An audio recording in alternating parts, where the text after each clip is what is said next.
अकोला जिल्ह्यातील मूर्तिजापूरमध्ये महावितरणच्या कारभाराविरोधात नागरिकांचा संताप अखेर रस्त्यावर उतरला. पुंडलिक नगर आणि सिरसो परिसरात तब्बल 24 तासांपासून वीज पुरवठा खंडित असल्याचा आरोप करत संतप्त नागरिकांनी मध्यरात्री महावितरणच्या कार्यालयासमोर घोषणाबाजी केली. वारंवार तक्रारी करूनही कोणतीही दखल घेतली जात नसल्याचा आरोप नागरिकांनी केला आहे. मूर्तिजापूर दर्यापूर मार्गावरील पुंडलिक नगर आणि सिरसो परिसरात गेल्या 24 तासांपासून वीज पुरवठा खंडित असल्याने नागरिकांचे जनजीवन विस्कळीत झाले आहे. पावसाळ्याचे दिवस, अंधार आणि पिण्याच्या पाण्याची समस्या आणि उकाड्यामुळे नागरिक त्रस्त झाले आहेत. अनेक वेळा महावितरणच्या कार्यालयात तक्रारी करूनही कोणतीही ठोस कारवाई झाली नसल्याचा आरोप नागरिकांनी केला. अखेर संतप्त नागरिकांनी मध्यरात्री राष्ट्रीय महामार्गालगत असलेल्या महावितरणच्या मुख्य कार्यालयावर धडक देत जोरदार घोषणाबाजी केली. वीज द्या, न्याय द्या अशा घोषणांनी परिसर दणाणून गेला. मात्र यावेळीही अधिकाऱ्यांकडून कोणताही प्रतिसाद मिळाला नसल्याचा आरोप नागरिकांनी केला. ग्राहक हेच आमचे दैवत असा दावा करणाऱ्या महावितरणाकडून प्रत्यक्षात ग्राहकांची उपेक्षा होत असल्याची भावना नागरिकांनी व्यक्त केली. वीज बिल थकल्यास तत्काळ वीज तोडली जाते, मात्र सलग 24 तास वीज नसतानाही तक्रारींची दखल घेतली जात नाही. त्यामुळे आंदोलनाशिवाय पर्याय उरला नसल्याचे नागरिकांनी सांगितले. सलग 24 तास वीज पुरवठा खंडित, तक्रारींकडे दुर्लक्ष आणि त्यानंतर मध्यरात्री महावितरण कार्यालयासमोर नागरिकांचा संताप या संपूर्ण प्रकारामुळे महावितरणच्या कार्यपद्धतीवर गंभीर प्रश्नचिन्ह निर्माण झाले आहे. आता प्रशासन या संतप्त नागरिकांच्या मागण्यांची कितपत आणि किती लवकर दखल घेते हे पाहणे महत्त्वाचे ठरणार आहे. प्रतिनिधी श्याम वाळस्कर, सत्यलढा न्यूज, मूर्तिजापूर. मी विठ्ठल ठाकरे, पुंडलिक नगरचा रहिवासी. 2 दिवस झाले लाईन बंद आहे. यायले किती वेळ सांगितलं की बा मी हे करू शकतो किंवा तुम्ही बा लाईन बंद करा, आम्ही स्वतः करू शकतो. तर यायनं कोणच काही ऐकलं नाही. सर्वांना फोन केलेला आहे. म्हटलं देव साहेबांनी माणसं पुंडलिक नगर फिरवा पाठवलेली आहे. तर किती वेळ लागेल काय लागेल त्याचा फळ पाहून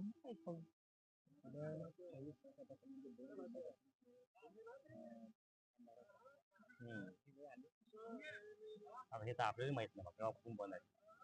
आता तुम्ही इथं आले हे म्हणून माहित पडू राहिले की हे 24 तास म्हणून राहिले. आम्हाला तसं काही फोन नाही कोणाचाही काही किंवा किती वेळापासून बंद आहे, कारण की आपल्या इकडून ते लाईनच नाहीये, ते शिरसूवरून आहे. मी भूषण ढोरे, मी पुंडलिक नगरचा रहिवासी आहे. मी पूजा मॅडमला हमेशा फोन लावतो. आजही मी पूजा मॅडमला फोन लावला. पूजा मॅडमनं मला रिस्पॉन्स दिला की बा येतो, आम्ही करतो. पण तिथे येऊन काहीच नाही. पूजा मॅडम आले नाही, कोणीच आले नाही. देवसाहेब आले ना, कोणीच नाही आले. आले आणि वापस गेले. त्यानं काय फक्त त्यानं आम्हाला सांगितलं की झाड पडलं. झाडगीड काहीच पडलं नाही. फक्त झाडाची एक डांग लटकली आणि आळी पडली त्याच्यात.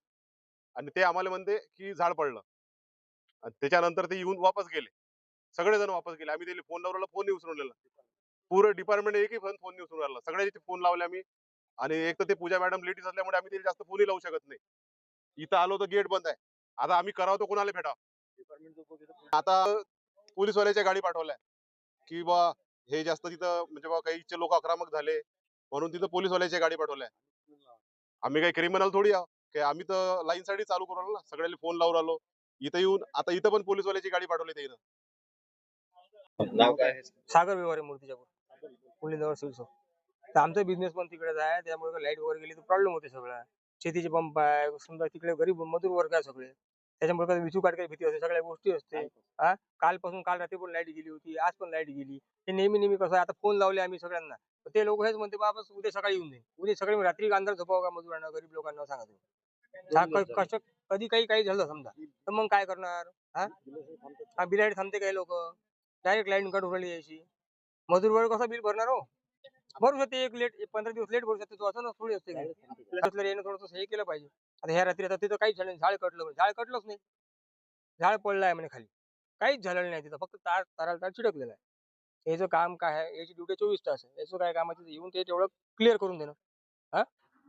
आता आम्ही इथं आलो तर हे गेट बंद आहे.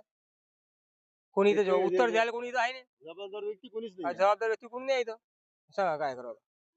महाराष्ट्र विद्युत वितरण कंपनीचा उपभोक्ता आपल्याला या निवेदनाद्वारे सांगू इच्छितो की कालपासून आम्ही अंधारात आहे. सकाळी 1-2 घंट्यासाठी लाईन चालू केली, परत आज येरे माझ्या मागल्या सुरू झालं. आज आम्ही त्यांच्या कर्मचाऱ्यांना फोन केले, मेसेज दिले, सगळं काही केलं. ते आले, आमची समजूत घातली की उद्या सकाळी 11 वाजता चालू होईल. कालपर्यंत अंधारात राहिलो, आजही अंधारात राहिलो. आम्ही एक दिवस तरी बिल बिल जर भरलं नाही, हे आम्हाला बघतात काय? नाही बघतात. आमचा अधिकार आहे, आम्हाला लाईन पाहिजे. आम्ही पैसे देऊन राहिलो, उपभोक्ता आहोत. आम्हाला अधिकार आहे की आम्ही आमची मागणी जी आहे त्यांच्यापर्यंत मांडली पाहिजे. त्यांनी उपभोग घेतला पोलीस स्टेशनचा. पोलीस लोक आले, म्हटलं तुम्ही चढता लाईनवर, तुम्ही देता आमची लाईन करून चालू. त्यावेळेस काही नाही झालं, तर आम्ही एमएससीबीच्या गेटवर आलो. एमएससीबीचं गेट सध्या बंद आहे आणि एकही कर्मचारी, एकही अधिकारी इथं हजर नाही आहे. तर आमचा वाली कोण? आज जर आम्ही कायदा सुव्यवस्था हातात घेतली, तुम्ही उद्या आम्हाला कोणत्याही परिस्थितीत आम्हाला अंदर टाकणार. आमचं म्हणणं एकच आहे, आमच्या भरोश्यावर एमएससीबी आहे. आमच्या भरोश्यावर एमएससीबी आहे. आम्ही पैसे भरतो महिन्याच्या महिना, म्हणून तुमचे पेमेंट होऊन राहिले. मग आमचं पेमेंट कोण करील?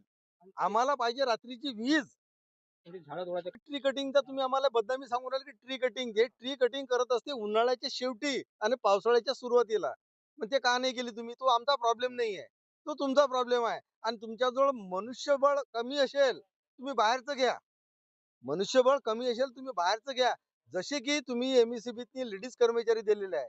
लेडीज कर्मचारी पोलवर चढत नाही, ते चढवते भाडोत्री वाहन आले.